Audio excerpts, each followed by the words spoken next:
yoo xam te ne xëy na ay milliards ci daan dugg ci sa gis-gis yan dossier la pour yow. Bon, je crois que par rapport à cette question introductive bu fekkente ne le premier ministre bi nga xamante ne ni dans la nomenclature institutionnelle moom moo am prérogative coordonner l'action du gouvernement ki nga xam ne tey jii moom mooy le ministre de la justice garde des sceaux moom mu nekk patron bu fekkente ne dafa def une telle déclaration ça veut dire peut-être que il détient des informations par rapport à des dossiers yu ñu war a instruire yoo xamante ni nous autres citoyens amaguñ ko. parce que ci li ñu xamagul tous les grands dossiers yi nga xam ne tey jii nii moom moo am par rapport aux finances publiques. oui et relativement au rapport yi nga xamante ne yëpp disponible la duggul na justice mu ngi koy instruire et c'est ce qui a conduit naturellement beaucoup de dignitaires yoo xamante ne nekkoon nañ ci régime président Macky Sall ñu nekk en détention ñii ils ont été inculpés et placés sous mandat de dépôt par le pôle judiciaire financier ñi nga xamante ne tey jii nii du fait de leur statut d'ancien ministre ñu inculpé leen devant la haute cour de justice. oui. Maintenant. Pape danga may baal. waaw nga pour sa téléphone ba pare jege sa micro bi comme ça dégg bi gën a mën a neex. Voilà je disais tantôt que les dossiers yi nga xamante ne le pôle judiciaire financier moo ko war a instruire mu ngi koy instruire issu en tout cas des rapports yi nga xam ne CENTIF moo ko génne wala rapports yoo xamante ne c'est des rapports de la Cour des comptes yi épinglé un certain nombre de ministères yoo xamante ne dans l'exercice de leur fonction commettre naan ay infractions yoo xamante ne nii puisqu'ils ont en tout cas bénéficier d'un privilège de juridiction d'un point de vue de la constitution ñu yóbbu seen dossier fi nga xam ne tey ji moom mooy haute cour de justice donc ci suñuy information yi amagul benn dossier boo xamante ne ni amagul benn rapport boo xamante ne ni existé na mu épinglé en tout cas ay ministre wala ay DG te justice commencé bu ko instruire peut-être dans l'avenir on peut envisager de découvrir d'autres dossiers d'autres éléments yoo xamante ne bu ñu ko mettre à la disposition de la justice ils auront la possibilité de l'instruire peut-être le premier ministre mën na émettre des réserves par rapport à la lenteur bi nga xam ne constaté nañ que justement ci par rapport ak ni ñu waroon a diligenter parce que ñi mu ko waxee mooy ni buñ jubee ni ñu ne dañuy waxtaan dañoo woote dialogue kon nañu mel ni xëy na lu xaw a bàyyeegum yëf yi ba ñu génn ci peut-être bañ a froisser ñenn ñi banaan nañu dem ci dossiers yi am fulla yi tudd 50 millions mooy li nga wax ni xëy na am na ay information ci ne am na dossiers yoo xam ne à coup de milliards la certainement. voilà yu ñu war a mën a lijjanti. maintenant les dossiers yi amagul à coup de milliards ñu ngi koy instruire en ce que je chasse. bu fekkente ne dafa am yeneen dossiers yoo xamante ne tombeegul sur la place publique peut-être ñoom mën nañu détenir ces informations là. wala ñu jàpp ne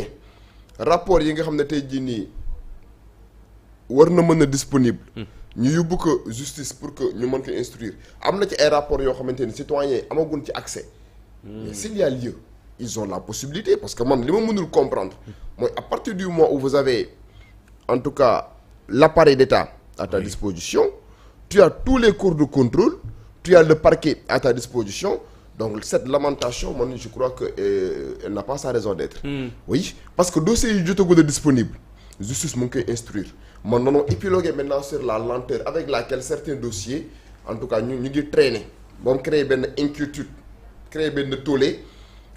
ci observateurs yi mais non bu fekkente ne dafa am yeneen dossiers yu existé en tout cas mais ils ont à leur disposition tous les éléments yu war a mën a tax ñu instruire ces dossiers là. mais moom su ko waxee est-ce que amul loo xamante ne peut-être moom la ci xam loo xamante ne peut-être ñun duñu ko xam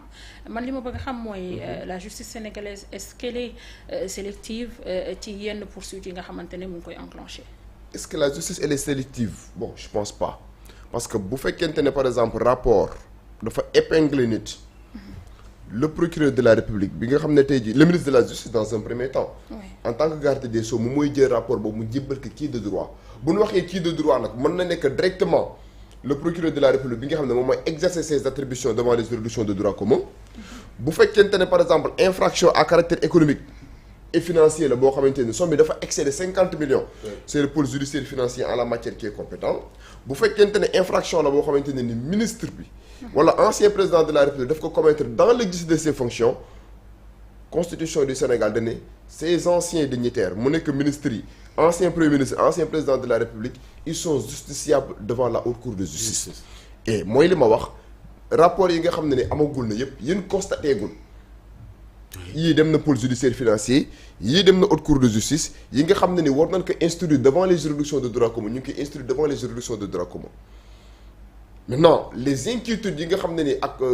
véritablement réserve yi nga xam ne le premier ministre mu ngi koy am dans ce sens là man am naa benn incompréhension bu ma ci am.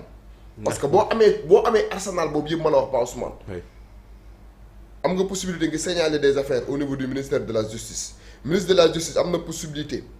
à partir du moment où mu recevoir ces rapports là illico presto ça veut dire immédiatement mu saisir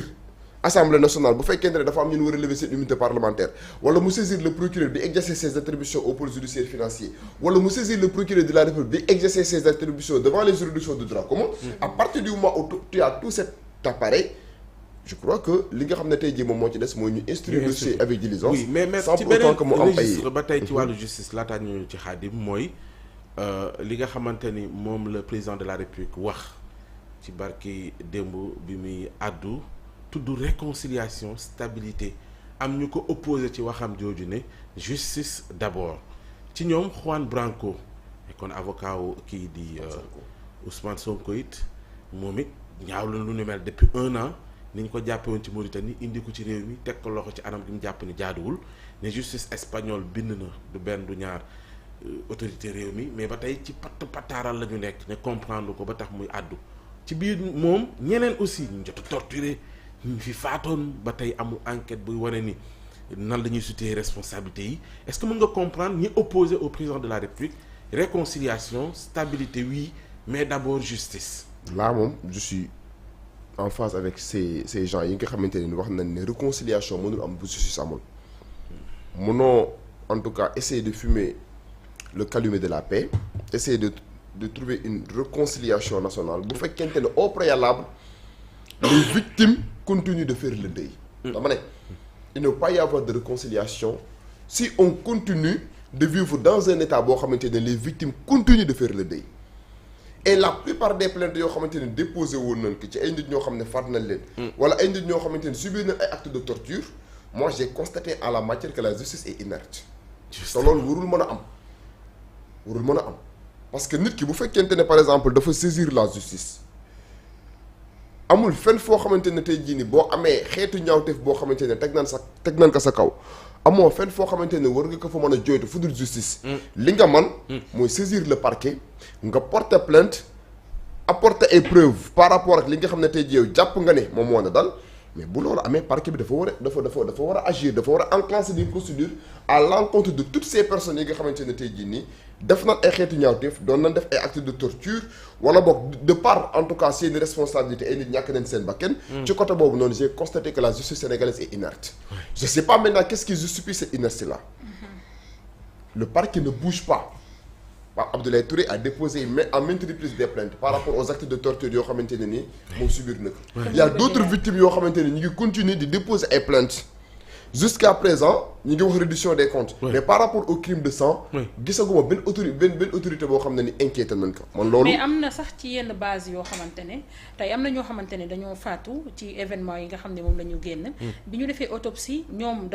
en fait bi ñu génnee ñoom defee seen sortie dañoo wax ni lii ak lii moo leen rey autopsie bi mu génnee daal di wax lu uteek loolu ñu ciy nemmeeku ay armes yoo xamante ne peut-être nit a leen faat ak yu ni mel bu ñu sukkandikoo ci loolu ndax mënuñu ubbi yenn dossiers yi. mais loolu moo am na bu c'est ce que tous les Sénégalais attendent de cette justice.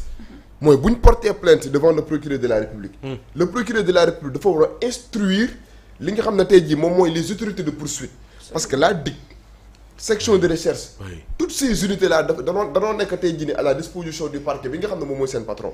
parce que les officiers de police judiciaire agissent sous le contrôle et la direction du procureur de la République. boo porté plainte mu jàpp ne par exemple que y a des éléments assez probants. yoo xam ne war na mën a nécessiter ñu enclencher des procédures. mais dañuy enclencher des procédures. te am na ci ay dossiers yoo xam ne comme ni nga ko waxee ñu ngi wax ay autopsie. yan arme moo leen faat tant que tey ji enclenché wul une procédure judiciaire proprement dite mënuñu élucider les tenants et les aboutissants ak ñi nga xam ne tey ji ñoom ñooy les véritables instigateurs les véritables coupables de ces crimes odieux yoo xam ne perpétré nañ ko ci Sénégal depuis 2021. ba ci Juan Branco. jàpp nga ne dañ ko tooñoon lañ ko defoon teguwul ci yoon et que mun na am justice ci li muy sàkku. oui le fait que tey jii mu ñëw Sénégal ñu emprisonné ko illégalement oui tout dépend bu fekkente ne moom porté na plainte en tant que avocat di dénoncer li nga xam ne tey jii moom mooy cette pratique quasiment inhumaine bi nga xam ne ni jot na ko def ñuy wax sa jot na dund paquetage Rebeuss. bu fekkee porté na plainte loolu aussi war na mën a nekk benn moyen boo xam ne dañuy instruire ces plaintes là. et je crois que le président de la République ci côté boobu noonu ñun dañ koy interpeller directement. oui parce que le président de la République moom moo am ce qu'on appelle la clé de voûte des institutions. Le président de la République moom mooy présider au Conseil supérieur de la magistrature. Le président de la République même s'il n'a pas la possibilité de manipuler les magistrats du siège, il a bel et bien la possibilité de donner des instructions au ministre de la Justice mu jox ay instructions les magistrats du parquet. ñu enclencher des procédures par rapport à toute plainte yoo xam ne déposé nañ ko te amul suite. te li nga xam ne tey jii moom mooy dangerosité bi am. derrière la question que vous venez de poser. mooy si les citoyens dem ba am. un sentiment d'impunité bu leen animé loolu mën na créer benn sentiment de vengeance. te bu ñu nekkee dans une société civilisée bu am justice bu am une organisation d'État bu ay citoyens jàppee ne par exemple ils ont été victimes d'infractions quelconque bu ñu porter plainte la justice li nga xam ne moom mooy rôlam mooy instruire ces plaintes là dem ci jusqu'au bout pour que ñu élucider xam ñan ñooy les véritables coupables bu leen waree teg ci yoon ñu teg leen ci yoon mais depuis fort longtemps da ngay constater ne par exemple ay citoyens